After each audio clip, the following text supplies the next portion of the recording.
நமஸ்காரம். அனைவருக்கும் இனிய வைகுண்ட ஏகாதசி நல்வாழ்த்துக்கள்.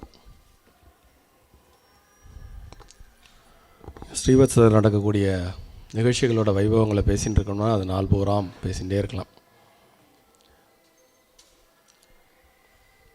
நிறைய பேர், உங்களில் நிறைய பேர் நீங்களே சொன்ன மாதிரி சாட்சாத் பூலோக வைகுண்டமே ஸ்ரீவத்சம்தான் அப்படிங்கிறத காலங்காத்தால் ஆண்டாள் பாடின மாதிரி இந்த மார்கழி மாதத்தில் சித்தஞ்சிறுகாலே வந்துன்னை சேவித்தேன்னு ஆண்டாள் எப்படி பக்தியோடு நினச்சிக்கிண்டு பாடினாலோ அப்படி நீங்கள் எல்லாம் காலங்காத்தால் இந்த மார்கழி மாதம் 30 நாளும் அவ்வளோ சிறந்த பக்தியோட திருப்பாவையும் பாடிக்கொண்டு பெருமாளை சேவிக்கக்கூடிய இந்த காட்சி சாட்சாத் வைகுண்டத்திலே காண கிடைக்கக்கூடிய காட்சி என்று கூறினால் அது சற்றும் மிகையான கூற்றாக இருக்க முடியாது. டெய்லியே 30 நாளும் இங்கே வைகுண்ட ஏகாதசி என்றாலே இந்தியா பூராவுமே ஒரு ஏற்றம்தான். மார்கழி மாதத்தில் பஜனை பாடிக்கொண்டு பெருமாளை வணங்குவது இயல்புதான். ஆனால் தமிழகத்திலே இந்த மார்கழி மாதத்திற்கு மீண்டும் ஒரு தனித்துவமான ஏற்றம். காரணம் ஆண்டாள் பாடிய திருப்பாவை. 30 நாளைக்கும் 30 பாட்டுக்கள். அதனால் தமிழ்நாட்டில் இந்த தனுர் மாத பூஜை என்பது மிகவும் சிறந்தது. காலம்பரை இன்றைக்கி பெருமாளை தரிசனம் பண்ணிட்டோ ஆண்டாளை தரிசனம் பண்ணி ஆண்டாளுக்கே உரிய சிறப்பென்ன சூடி கொடுத்த சுடற்கொடி. 30 நாள் இங்கே இந்த மாலை மாற்ற வைபவம் ஸ்ரீவத்சத்திலே நடைபெற்று கொண்டிருக்கிறது அப்படிங்கிறது கூடுதல் சிறப்பு.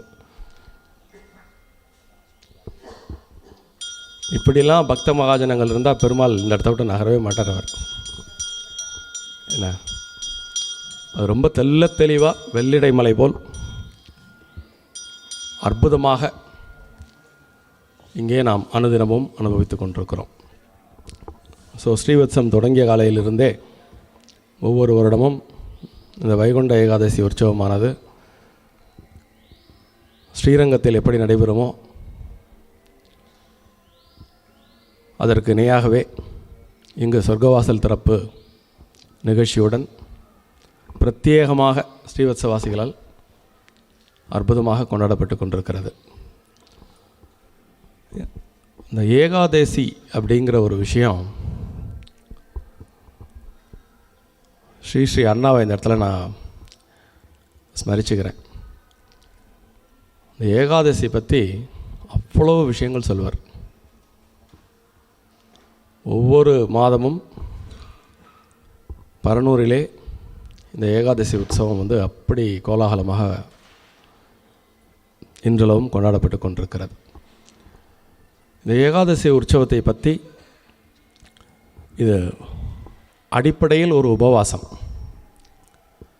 ஆனால் பக்தர்கள் அதை ஒரு உற்சவமாகவே கொண்டாட ஆரம்பிச்சிட்டா. இந்த உபவாசம் அப்படிங்கிற ஒரு விஷயம் நம் வாழ்வியலில் மிகவும் முக்கியமான ஒரு அங்கம். உபவாசம் என்ற ஒரு சொல்லை நாம் பதம் பிரித்து பார்த்தால் அருகே இருத்தல். எதற்கருகில் இருத்தல்? நாம் வேகமாக ஓடிக்கொண்டிருக்கும் இந்த உலகத்திலே இயல்பாக மனம் புறவயப்பட்டு தன்னை அறிய முற்படாமல் புற உலகத்தை தொடர்ந்து ஈடுபட்டு தன்னை மறந்து விடுவதால் தன்னை அறிவதற்கான ஒரு உபாயமாக பெரியவர்களால் நமக்கு வழங்கப்பட்ட ஒரு பெரிய ஆசீர்வாதமே இந்த உபவாசம்.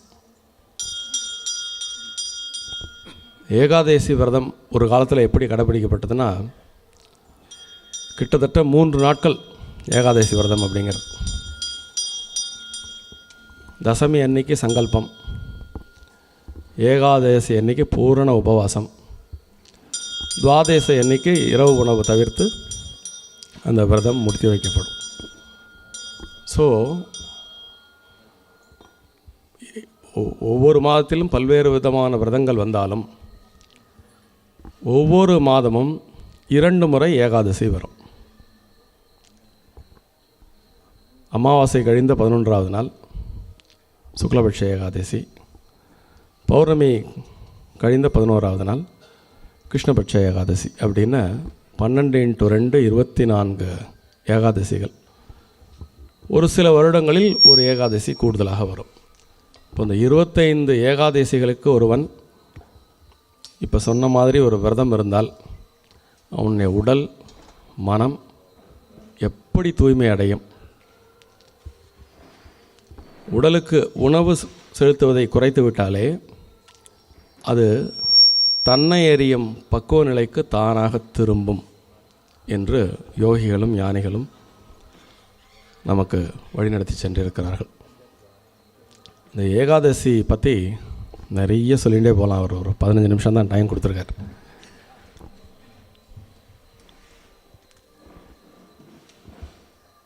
உங்களுக்கெல்லாம் தெரியும், நம்முடைய சனாதன தர்மத்தின் ஒவ்வொரு கூறுகளும் அறிவியல் பால்பட்டது. அதில் பெரிய அறிவியலும் இருக்குது. பக்தி, ஞானம், யோகம் இதெல்லாம் பார்த்திங்கன்னா சாதாரண மனிதர்களையும் சென்றடையும் வகையிலே ரிஷி பெருமக்களால் வடிவமைக்கப்பட்டது தான் நமது வாழ்வியல். இந்த ஏகாதசியினுடைய அறிவியல் நம்ம பார்த்தோம்னா, இந்த கோள்களை மையப்படுத்தி தான் உலகம் இயங்கி கொண்டிருக்கிறது. நமக்கும் இந்த சந்திரனை பேஸ் பண்ணி தான் நம்முடைய மனம் இயங்கும். பழைய காலத்து யோகிகள் எல்லாம் அற்புதமான சில விஷயங்களை கண்டறிந்திருக்கிறார்கள். உடலிலே 6 ஆதார சக்கரங்கள் இருக்கின்றன. அதிலே இந்த புருவ மத்தியில் இருக்கக்கூடிய ஆக்ஞா சக்கரம், அப்புறம் இந்த இதயத்திற்கு பக்கத்தில் இருக்கக்கூடிய அநாகதம், இந்த 2 சக்கரமும் மனதிற்கு நெருக்கமானது. மனம் நின்று இயங்கக்கூடிய ஒரு விஷயம். இந்த சக்கரத்திலே மனம் இருக்கும் பொழுது மனம் குவியும் என்று அறிஞர்களெல்லாம் கண்டுபிடித்திருக்கிறார்கள். அந்த வகையிலே ஒவ்வொரு மாதமும் வரக்கூடிய சுக்லபக்ஷ ஏகாதசி அன்று மனம் ஆக்ஞையிலே ஒடுங்கும். கிருஷ்ணபட்ச ஏகாதசி அன்று மனம் அநாகதத்திலே ஒடுங்கும். பொதுவாகவே இந்த ஏகாதசி அன்று சந்திரன் அவ்வளோ பிரகாசிக்காததனால் உடலுக்கு கொடுக்கப்படும் அதிகப்படியான உணவு ஜீரணத்தன்மை அற்றுப்போவதற்கான ஒரு வாய்ப்பு இருக்கிறது. இதை கருத்தில் கொண்டே அன்றைய தினம் நாம் உபவாசம் இருக்க வேண்டும் என்று பெரியோர் நமக்கு அறிவுறுத்தி இருக்கிறார்கள். இப்போ நீங்கள் திங்க் பண்ணி பாருங்கள். அப்போ அந்த உபவாசம் இருக்கும் பொழுது, மனம் ஆக்ஞையில் ஒடுங்கும் பொழுது தன்னை அறிதல் அப்படிங்கிற ஒரு விஷயம் ரொம்ப எளிமையாக வசப்படும். அப்படி வசப்பட்டால் என்ன கிடைக்கும் அப்படிங்கிறதுக்கு நம்முடைய புராணத்திலெல்லாம் நிறைய கதை இருக்குது. குறிப்பாக இந்த ஏகாதசியினுடைய தோற்றுவாய் கதை சுருக்கமாக சொல்லிவிட்டு அனைவரும் ஆவலாக எதிர்பார்த்து கொண்டிருக்கக்கூடிய அந்த சொர்க்கவாசல் தரப்புக்கு நோக்கி நாம் சென்று விடுவோம். வழக்கம் போல் ஒரு கதையிலிருந்தே ஆரம்பிச்சு விடலாம். இந்திரலோகத்தில் இந்திரன் ஏகபோகமாக அரசாண்டு கொண்டிருந்த நேரம், ஒரு முறை தூர்வாசர் அவனுடைய அவையிலே பிரகாசிக்கிறார். திடீரென்று அவர் வந்ததனால் இந்திரனுக்கு பெருசாக கொடுக்கறதுக்கு ஒன்றும் அவர் எடுத்துன்னு வரல. அப்போ தான் அவருக்கு டக்குன்னு ஞாபகம் வந்தது. அவருக்கு ஒரு பெண்மணியிடமிருந்து ஒரு மாலை ஒன்று பெற்றிருந்தார். அவள் மகாலட்சுமியினுடைய அருளுக்கு பாத்திரமான பெண்மணி. ஸோ மகாலட்சுமி கொடுத்த மாலை அது. அந்த மாலையை இந்திரனுக்கு கொடுக்கிறார். இந்திரன் சற்று அலட்சியமாக அதை வாங்கி ஒரு யானையின் தலையிலே வைத்து விடுகிறான். அந்த யானை அதனுடைய மதிப்பு தெரியாமல் அதை கீழே போட்டு மிதித்து விடுகிறது. அதனால் கோபமான துர்வாசர் உடனே இந்திரனை சபிக்கிறார். மகாலட்சுமியினுடைய மாலை அது, அதை நீ அவமதித்து விட்டாய், எனவே உனது ராஜாங்கத்திலிருந்து மகாலட்சுமி நீங்கி விடுவாள் அப்படின்னு சபிச்சுடுறார். ஸோ திரு நீங்கினால் என்னாகும் அப்படிங்கிறது நம்ம எல்லாருக்குமே தெரியும். செல்வம் செல்வாக்கு இது ஒழிந்து போனது மட்டுமல்லாமல் அந்த ராஜாங்கமே சோபை இழந்து விடுகிறது. மகாலட்சுமி அங்கிருந்து நீங்கி பார்க்கடலில் மறைந்து விட்டாள். அப்புறம் வேறு வழி இல்லாமல் பெருமாள்கிட்ட சரணாகதி அடையிறார் வந்து இந்திரன். எனக்கு ஏதாவது ஒரு வழி சொல்லுங்க, நான் தெரியாமல் பண்ணிட்டேன், இந்த தப்பை மன்னிச்சு என்னை ஏற்றுக்கணும் அப்படின்னு. அப்புறம் அவர் அப்போ தான் இந்த பார்க்கடல் கடைதல் அப்படிங்கிற ஒரு விஷயத்தை உங்களுக்கு சஜஸ்ட் பண்ணுறார். இப்போ அந்த கதை உங்களுக்கு தெரியும். பார்க்கடல் கடையப்படுகிறது. முதல்ல ஆலகால விஷம் வரும். அதை சிவனார் எடுத்துக்கொண்டு திருநீலகண்டராக பரிமளிப்பார். அதன் பிறகு காமதேனு, கற்பக விருட்சம், பாஞ்சசன்யம், ஐராவதம் இதெல்லாம் வருது. இதெல்லாம் வந்த உடனே அதெல்லாம் தேவர்களுக்கு மகாவிஷ்ணு மோகினி அவதாரம் எடுத்து அசுரர்கள் நீங்கி தேவர்களுக்கு இதெல்லாம் கொடுக்குறாங்க. உடனே பின்னாடி ஹிரண்யவர்ணத்தோட மகாலட்சுமி வந்து சேர்ந்து விடுகிறார். இது நிகழ்ந்த தினம் ஏகாதசி. அதே மாதிரி மகாபாரதத்தில் அர்ஜுனனுக்கு பகவத்கீதை உபதேசம் செய்யப்பட்ட அந்த நாள் வைகுண்ட ஏகாதசி. அதனால் இன்றைக்கி வந்து கீதா ஜெயந்தி என்றே வடநாட்டிலெல்லாம் சற்று ஏற்றம் பட்டு கொண்டாடப்படுவது ஒரு வழக்கம். இப்படி ஏகாதசி விரதம் இருந்தால், இப்போ நம்ம கொஞ்ச நாளைக்கு முந்தி இங்கே சுதர்சன ஹோமம் நடந்தது. சுதர்சன சக்கரத்தினுடைய பவர் பற்றி நாம் சற்று சிந்தித்தோம். அம்பரீஷ மகாராஜாவுடைய ஒரு சரித்திரம் இதுக்கு மிகப்பெரிய எடுத்துக்காட்டு. அவர் ஒரு வருடத்தில் வரக்கூடிய அத்தனை ஏகாதசியிலும் விரதம் இருப்பவர். அப்படி ஒரு விரதம் இருக்கும் காலையில் இதே தூர்வாசர் அவருடைய அவைக்கு எழுந்தருளுகிறார். அப்போது அவர் விரதம் முடிப்பதற்கு முன்பு விருந்தாளி வந்திருக்கிறதுனால அவருக்கு உபசரிச்சுட்டு அவரோட இணைஞ்சு சாப்பிடணும் அப்படின்னு அவரை விண்ணப்பிக்கும்பொழுது அவர் நான் போய் குளிச்சுட்டு வரேன் அப்படின்ட்டு ஆத்தங்கரைக்கு போகிறார். நேரம் ஆகிட்டே இருக்குது. அம்பரீஷ மகாராஜா வந்து அந்த விரதம் முடிக்க வேண்டிய நேரத்தில் முடிக்காமல் போயாச்சுனாக்கா விரதத்துக்கு பலன் இல்லாமல் போயிடும். அதனால் அந்த நேரம் தப்பி போகிறதே அப்படின்ட்டு சாஸ்திரிகளெல்லாம் கேட்குறார், என்ன பண்ணலாம் அப்படின்னு.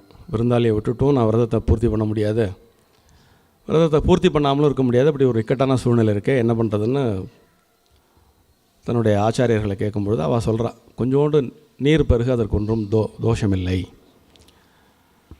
உணவு எடுத்துவதற்கு இணையாக அது வராது, அதே சமயத்தில் அந்த கொஞ்சோண்டு தண்ணி குடிக்கிறதுனால விரதமும் பூர்த்தியாகும் அப்படின்னு சொன்ன உடனே அதை கேட்டுவிட்டு அவர் கொஞ்சோண்டு நீர் பருகுகிறார். கரெக்டாக அவர் நீர் பருகி முடிக்கும்போது தூர்வாசர் உள்ளே வந்துடுறார். வந்த உடனே அவருக்கு ஞான திருஷ்டியில் பார்த்துட்டு, உனக்கு என்ன அப்படி பொறுக்க முடியாமல் போயிட்டுதா, நான் வர்ற வரைக்கும் அவனால் வெயிட் பண்ண முடியாதா அப்படின்ட்டு சபிச்சுடுறார். எப்படி சபிக்கிறார்னா, தன்னுடைய தலையிலிருந்து ஒரு முடியை கீழே எடுத்து போட்டு அதுக்கு ஒரு ஆவாகனம் பண்ணி இவர் மேலே ஏவறார், இவரை அழிக்கிறதுக்கு. அவர் அம்பரீஷர் ஒன்றும் கவலைப்படலை. அவர் என்ன ஏகாதசி விரதம் இருந்து விஷ்ணுவனுடைய பரமபக்தனாச்சே, அதனால் அசால்ட்டாக நின்றுருக்கார். ஸோ அவர் தூர்வாசருடைய அந்த ஏவல் வந்து இவரை தாக்க வரும்பொழுது விஷ்ணு சுதர்சன சக்கரத்தை அனுப்பி விடுகிறார். அது வந்த உடனே அந்த ஏவியவர் மேலே போய் அது பாய போகிறது. தூர்வாசர் வந்து அவர் நினச்சே பார்க்கல, இப்படி ஒரு விஷயம் அவர் வாழ்க்கையில் நடக்கும்னு அவர் எதிர்பார்க்கவே இல்லை. அவர் அங்கேருந்து ஓடி பிரம்மாட்ட போகிறார். பிரம்மா என்னால் முடியாது அப்படின்றார். திரும்ப சிவனார்கிட்ட போகிறார்.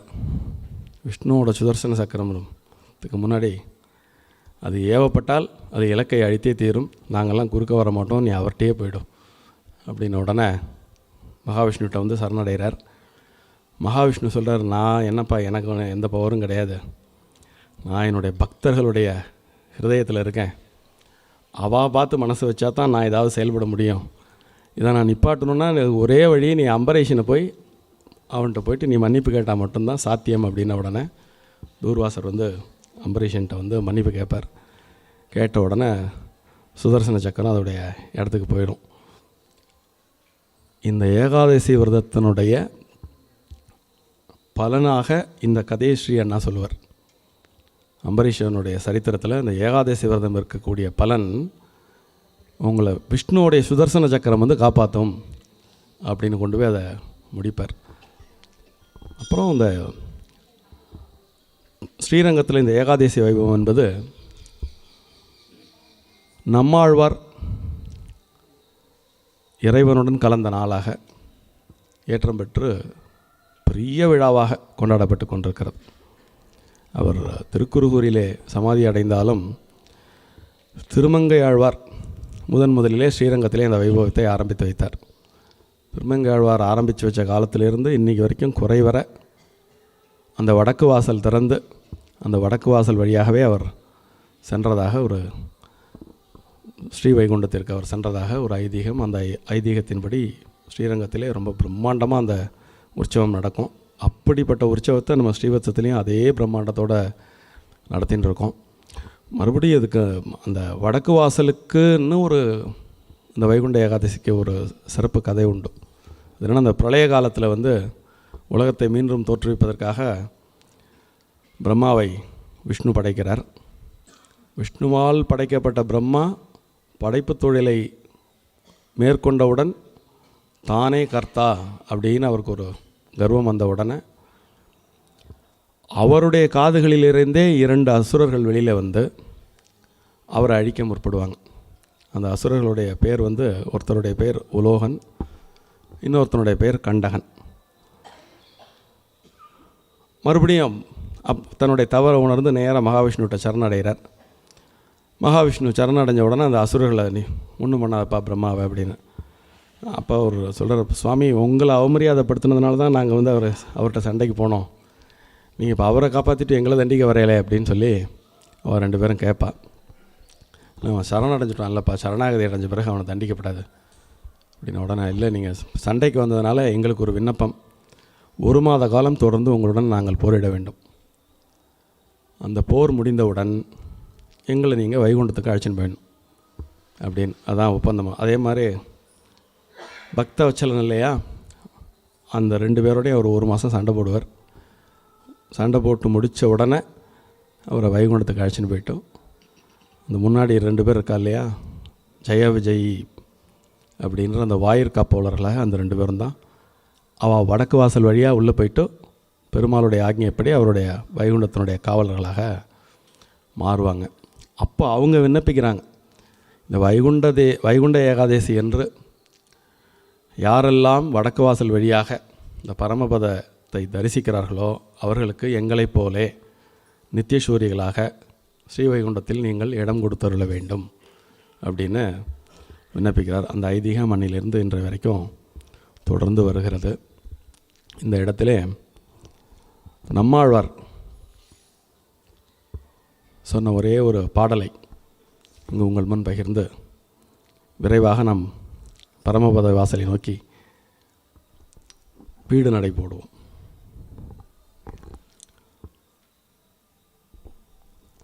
யானே என்னை அறியகலாதே, யானே எந்தனது என்று இருந்தேன், யானே நீ என் உடமையும் நீயே, வானே ஏத்து எம் வானமரேரே அப்படின்னு ஒரு 4 வரியில் பெருமாளுக்கும் அவருக்குமான அந்த உறவை,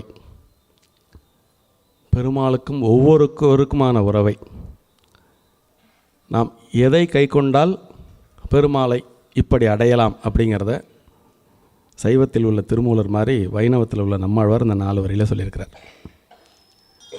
நான் யானே என்னை அறியகலாதே, என்னை எனக்கு தெரிஞ்சிக்க முடியல, யானே எந்தனது என்றிருந்தேன், நான் தான் என்னோடது தான் அப்படின்னு இருந்தேன்.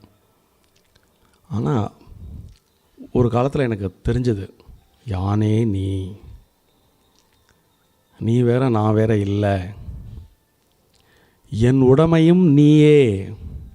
இந்த இடத்துல என்ன சொல்கிறார்? பெருமாளை நீ என்னோட சொத்து அப்படிங்கிறார். அதுக்கப்புறம் என்ன? வானே ஏத்து, வைகுண்டத்துக்கு எங்களை ஏத்து. இந்த இடத்துல யான் எனதுன்னு சொன்னவர் எம் வானமரேரே அப்படின்னு சொல்லி முடிப்பார். அது மாதிரி இந்த வானே ஏத்துன்னு நம்மாழ்வார் சொல்லி வைகுண்டம் புகுந்த போல் நாம் அனைவரும் இப்பொழுது பரமபதத்தை தரிசித்து அப்போதைக்கு இப்போதே சொல்லி வைத்து வைகுண்டத்தில் ஒரு இடத்த இன்றைக்கி நம்ம ரிசர்வ் பண்ணிப்போம்.